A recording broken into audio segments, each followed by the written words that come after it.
Hello, my name's Simon Bury. I'm a senior research fellow at the Autism Research Centre at La Trobe University in Melbourne, Australia. And today I want to talk about autism identity, exploring stigma, identity, and self-identification. I'm just going to take you through a bit of a journey through the social identity studies that have been coming out of OTAR. So about me, I'm a senior research fellow at the Olga Tennyson Autism Research Centre, or OTAR.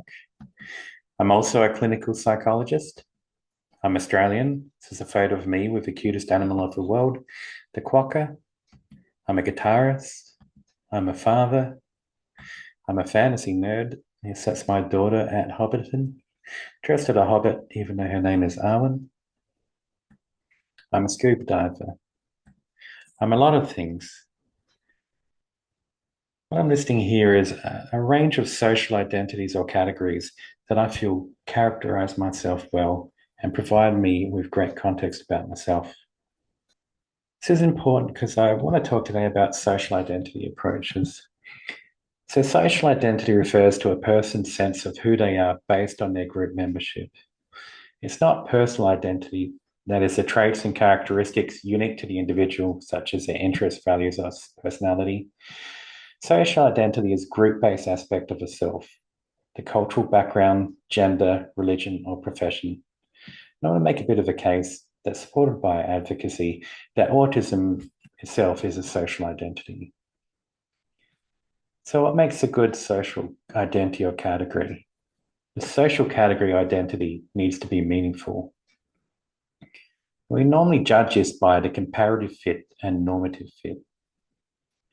So comparative fit and normative fit help us make sense of group boundaries.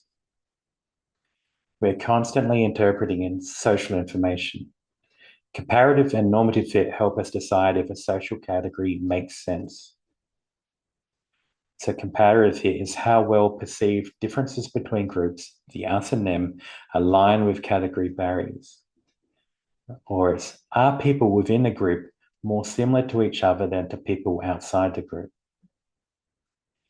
Normative fit refers to how well the behaviors, values, or attributes of a group match the expectations and stereotypes of that group. Or do the group's behaviors and traits match what we expect of that category?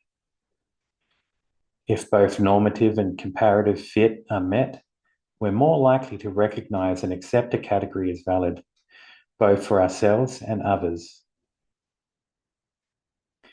Comparative and normative fit influence whether we see ourselves as part of that group. We're more likely to identify with a group when the group distinction feels real, so comparative fit, and the group's values, traits, or behaviors feel meaningful or relevant, or normative fit. An example is an autistic person may more readily adopt the label autistic when they see that other autistic people share common experiences, such as comparative fit, and the group traits reflect their own lived experience in a non-stigmatizing way, or normative fit. Salience is another aspect of identity that is important. Salience refers to how visible, relevant, or activated a particular identity is in a given moment or situation. We all have multiple identities. I lifted a whole range for myself at the beginning. The identity that feels most relevant at a given time is the most salient. And for this, context matters. A person may feel more football fan at a football game and less a professional. I often think of a time when I was living in Germany. So generally, Australian as a social identity is not really salient for me. I think within Australia, the society is so diverse that the identity Australian is not really fitting. But after living in Germany for a year and I was a bit homesick, I went out with a German friend and we bumped into a large group of Australians that we ended up hanging out with. At the end of the night, my German friend said, while we were with these people, my accent got stronger, I used more slang, and he generally felt that I was more Australian in that instance. In that context, and in that level of homesickness, the salience of being Australian was really significant and it influenced how I felt and behaved in that situation. So taken together, People identify with a group when it helps them understand who they are, how they relate to others, and provides a meaningful social context. Social identity is important. It drives group dynamics. So identity shapes how we relate to other groups, contributing to in-group bias, stereotyping, and even discrimination. It explains unity and division. So understanding identity helps us explain both social cohesion and conflict. What I think is important for the research I want to do is really identity shapes how we see ourselves and others. Our group identity influences our self-esteem, our sense of belonging, and it guides our attitudes and behaviors in social settings. Another aspect to consider when considering identity is that of group differences. And in this context, we'll talk about minority group and identity threat. So often we have chosen identities, that is, the roles of groups we opt into, like profession, politician, or hobbies. But we also have unchosen identities, and these are attributes assigned by society or at birth, such as race and disability. And for these, or any of identity, but especially for unchosen identities, when we're in a minority group, we often experience stigma or identity threat. An identity threat happens when someone feels judged, excluded, or devalued because of a part of their identity. And trying to improve those feelings or build the status of that minority in group, people often tend to use social mobility strategies. The mobility strategies in the general identity literature map well onto what I hear in the autism experience. So if people perceive that the group boundaries are permeable, they might employ individual mobility strategies. That is, they try and blend in with the majority group and distance themselves from the minority group. For example, changing how you speak or dress to fit in with majority group. This is often considered as passing, or what I think is a more reflective of the autism experience is camouflaging or masking. If the boundaries between groups are more concrete, for example, race or disability, it's not always an option to be able to mask or hide that aspect of the self. In these cases, people tend to use other strategies such as social creativity or social competition. Social creativity is where we redefine what identity means. For example, reframing disability as a source of strength or unique insight, so trying to build the impression of that minority group. This is, to me, reflective of a neurodiversity paradigm. We also have social competition. This is where we challenge the stigma and push for change, such as advocacy, protests, or starting movements that celebrate group pride. And again, I think this is reflective in the neurodiversity paradigm.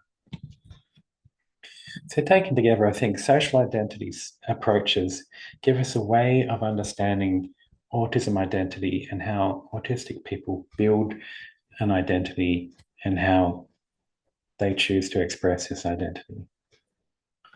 So the first study you want to talk about today is our study on learning about autism.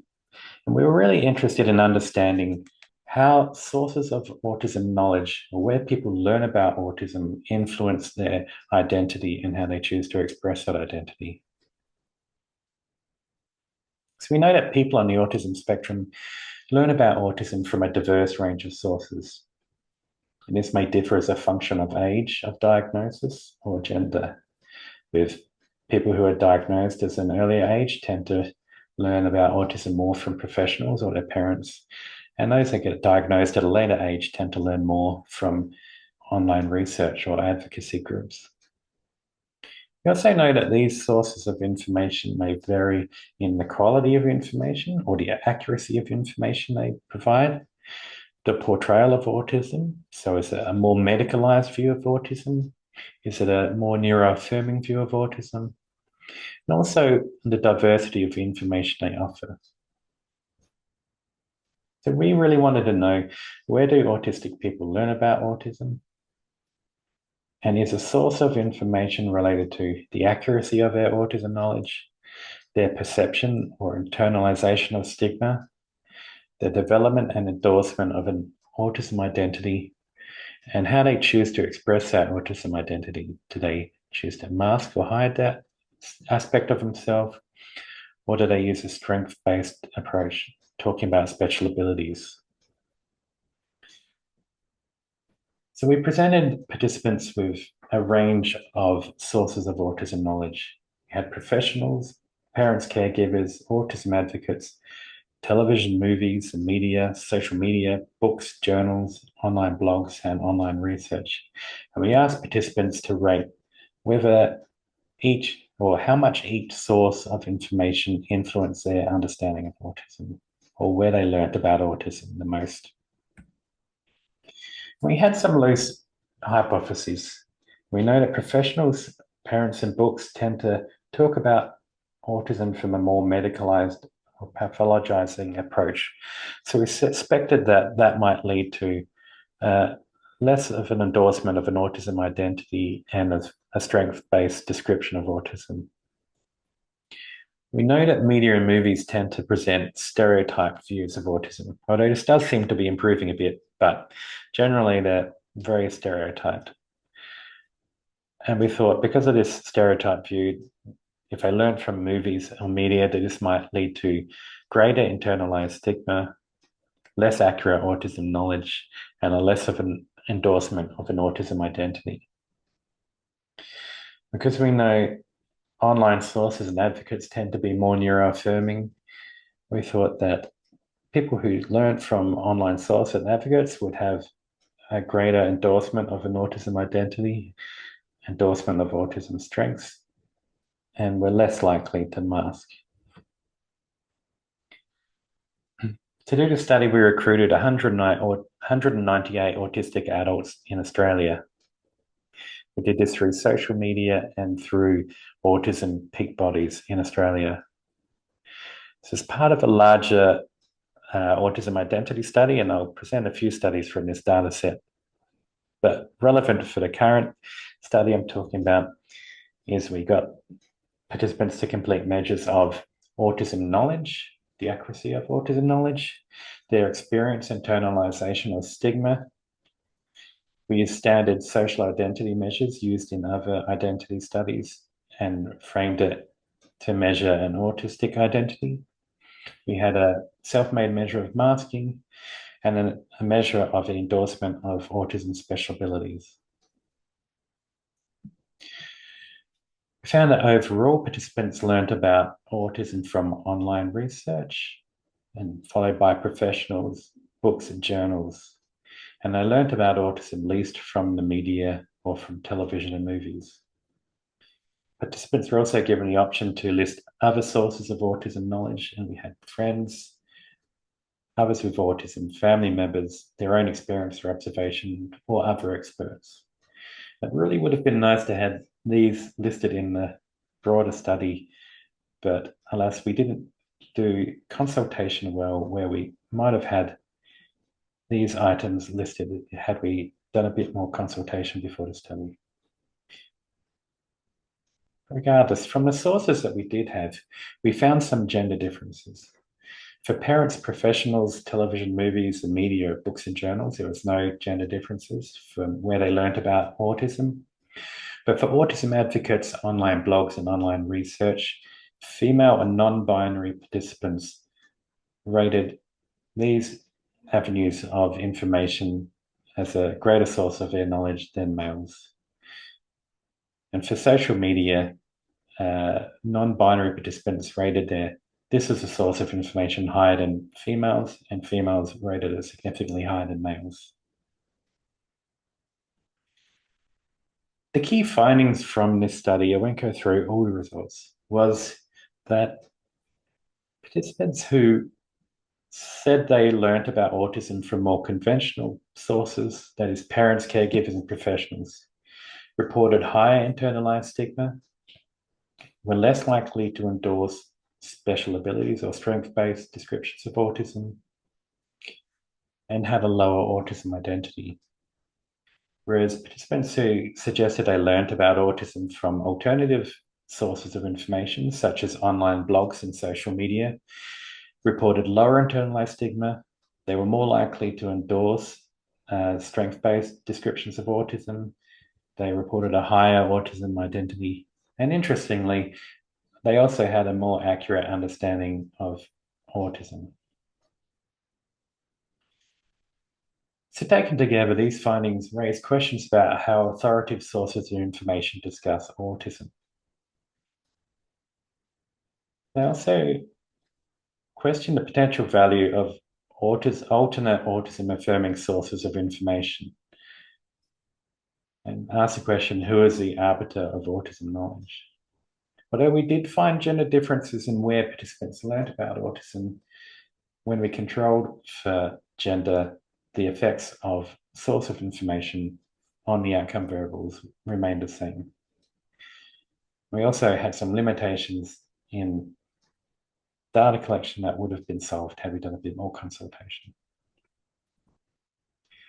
But now I just want to do a bit of a plug for a paper that has just been accepted that I think really reflects the implications of the previous study.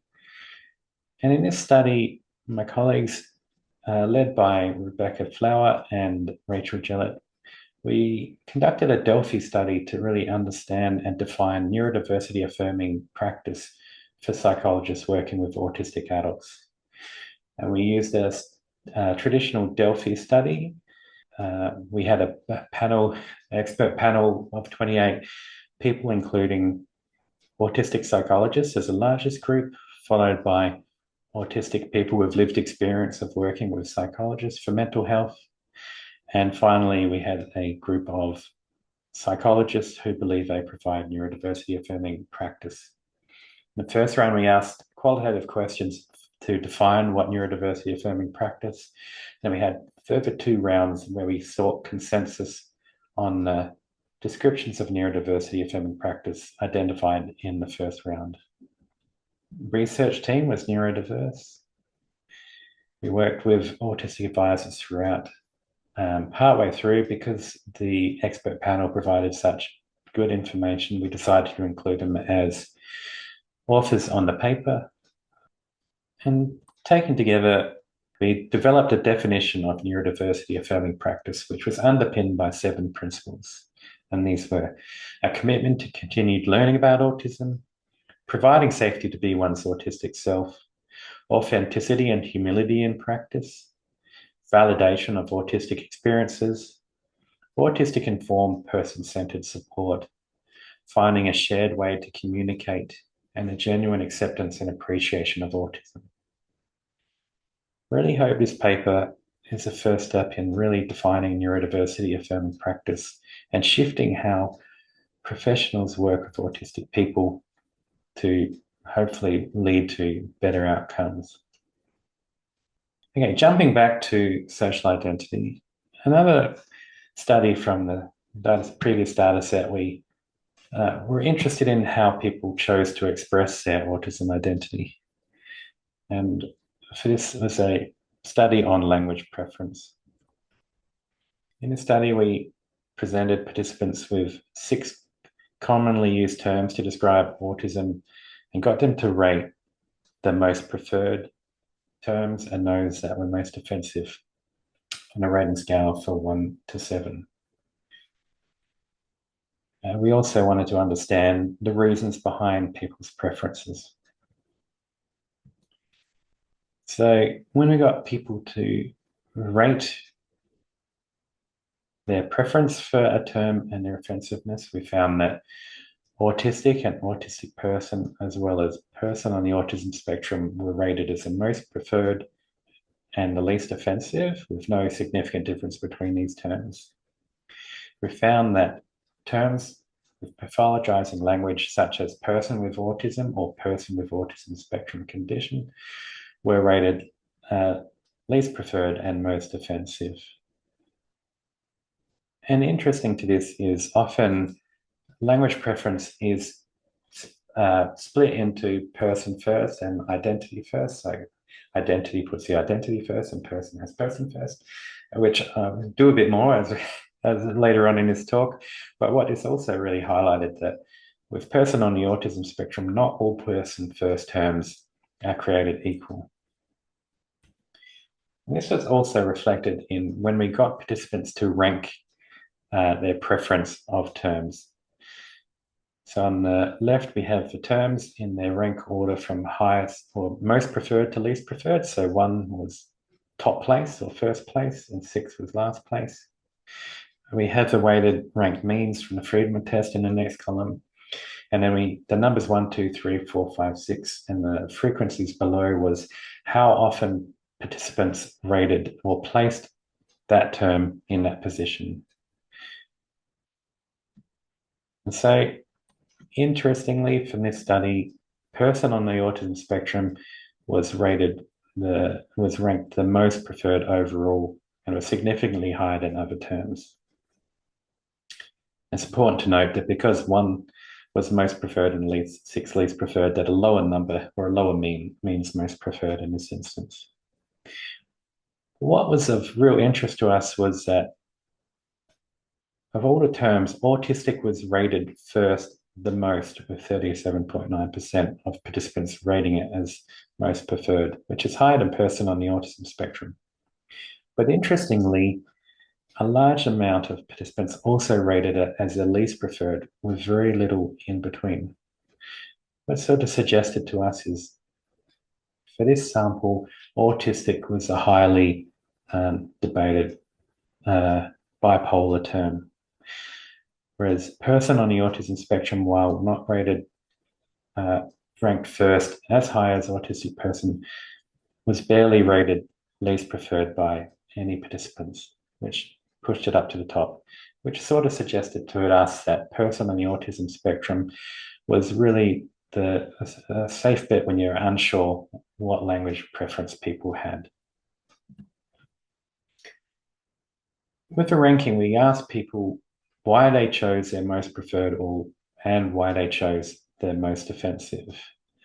And we did some thematic analysis which provided 6 themes about how people understood language preference and their identity. So first was being autistic is core to my identity. So statements show that being autistic is core to the participant's sense of self, and this was usually expressed by participants who preferred identity first terms.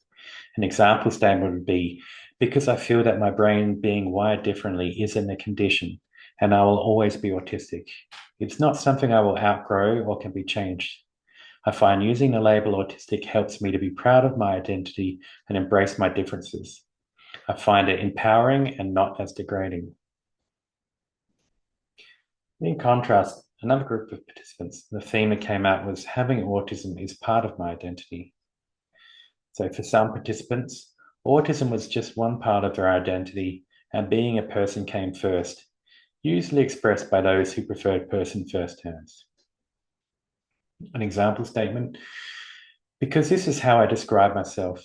It's true and correct to my original diagnosis. It doesn't carry stigma like the other labels, and it doesn't dehumanize me by calling me an autistic person, like that is all I am. I'm still a person just with this condition. Another theme was diversity within the spectrum. So some preferred terms that recognize the variation across the autism spectrum. And unsurprisingly, this was usually expressed by participants who preferred terms including spectrum. So autism is a spectrum, not a cookie-cutter diagnosis. I may not look autistic, but I'm on a very large spectrum filled with a diverse group of people. I have friends on the autism spectrum who prefer being called autistic, but personally I feel as though societal preconceived ideas on what it means to be autistic differ greatly from how I am. I don't want to be put in a box. I'd prefer to be on a spectrum. Others expressed a theme of I am different, not disordered. So this theme captured statements where participants rejected medicalized or disorder-focused terminology. I don't like diagnosed and I don't like disorder. Makes us sound diseased. I cannot speak for everyone, but I don't view my autism as a disorder. This upsets me. It is just another way of seeing the world. Others talked about their language preference being around that language can stereotype and stigmatize. So some participants had heard terms being used in an insulting or derogatory manner. This theme captured preferred terminology based on avoiding stigma. So it just sounds like someone who doesn't know autistic people much and thinks it's a bad thing. A person on the autism spectrum seems less judgmental, derogatory than others. And finally, some participants just preferred terms based on pragmatics. So for some participants, language was a communication tool, and so the preferred terminology was chosen because it served a practical purpose. For example, it's simple and most in the public understand something about autism these days. Short, sharp to the point, accurate. So taken together, this study showed that there was no clear consensus on one term to use for autism. But there were some key takeaways. So terms that had pathologizing, medicalized terms, or such as disorder or condition, were generally least preferred and most offensive overall. And more importantly, language preference was closely related to people's identity and sense of self and how they made and understood their autism identity. Now, this study was a bit old and there has since been quite a few additional studies on language preference. So my colleagues, Dr. Darryl Archibald and Dr. Patrick Dwyer, we decided to do a review of the current debate on language preference with a book chapter below. And what we found was there was no clear consensus.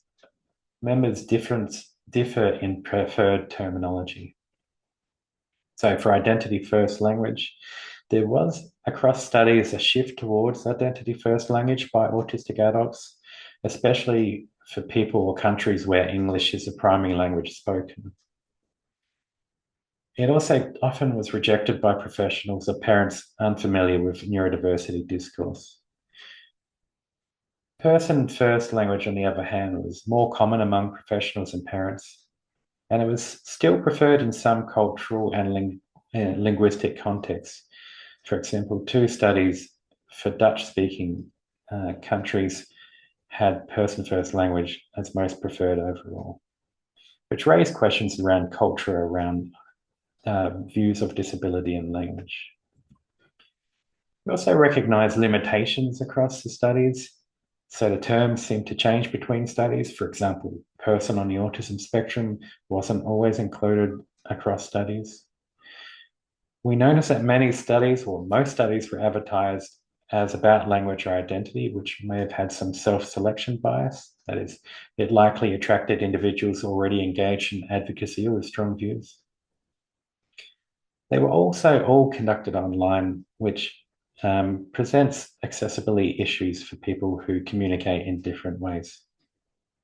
However, there was a consensus point overall, and it was respect individual preference and avoid pathologizing terms like disorder or low functioning.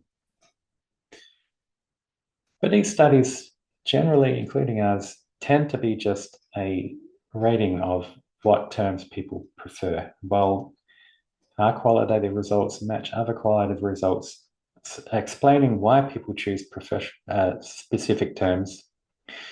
We wanted to understand a bit about what might predict people's preferred terms and dig more into social identity approaches. So we analysed the data to try and understand what predicted people's language preference. There's the team there on the right. So we're interested in what psychological and social factors influence language preference. And more specifically, is preference for language associated with an endorsement of an autism identity, the accuracy of their autism knowledge, or their experience and internalization of stigma? So we had some hypotheses for the study. We thought that people who had a stronger sense of autism identity, or was more central to their sense of selves, would be associated with higher preference for and lower offensiveness of identity first labels. And we expected the opposite pattern for the person first labels. We thought because person first labels tend to separate the individual from the diagnosis, it appeared a bit more of a distancing or masking attempt for language preference. So we sort of expected that those with greater experience internalization of stigma would be associated with higher preference for person first terms and a lower preference for identity first labels. We also expected those with more accurate autism knowledge would prefer identity first language. This is the same data as previously. We had people's ratings and for preference and offensiveness of the person first and identity first terms. We also included the autism identity, the experience of internalized stigma, and autism knowledge, as well as some demographic questions. We conducted separate regression analysis. And so across the top, we have the different labels. P refers to preference and O, offensiveness. The plus shows a positive relationship and the negative sign shows a negative relationship. And those that are shaded show significant relationships, and the darker the shading, the stronger that significance. And what was a bit surprising was the findings largely laid around identity first terms, not person first terms.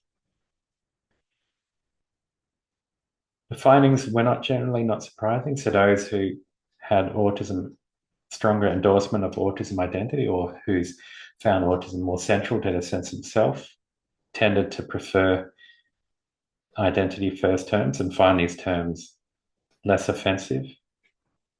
For those who had experience of and internalized stigma, they tended to find identity first terms less preferable and more offensive. Well, it's a bit of an interesting finding was time since diagnosis. And what that sort of told us that those who were diagnosed further in the past were more likely to find identity first terms offensive. What this study showed is that predictive language preference centered around identity first terms. Those who had a stronger endorsement of an autism identity were more likely to prefer identity first terms. Experiences of internalization of stigma impacted how people preferred language preference, often choosing to person first terms or terms that distance the diagnosis from the individual. An interesting finding that sort of maps onto the review we had done previously was that time since diagnosis may play an important role. I mentioned the review because we saw a shift across studies more recently to a higher preference for identity first terms. And this sort of seems reflected in other minority groups. So, for example, the formation of a disability identity is a process that evolves over time.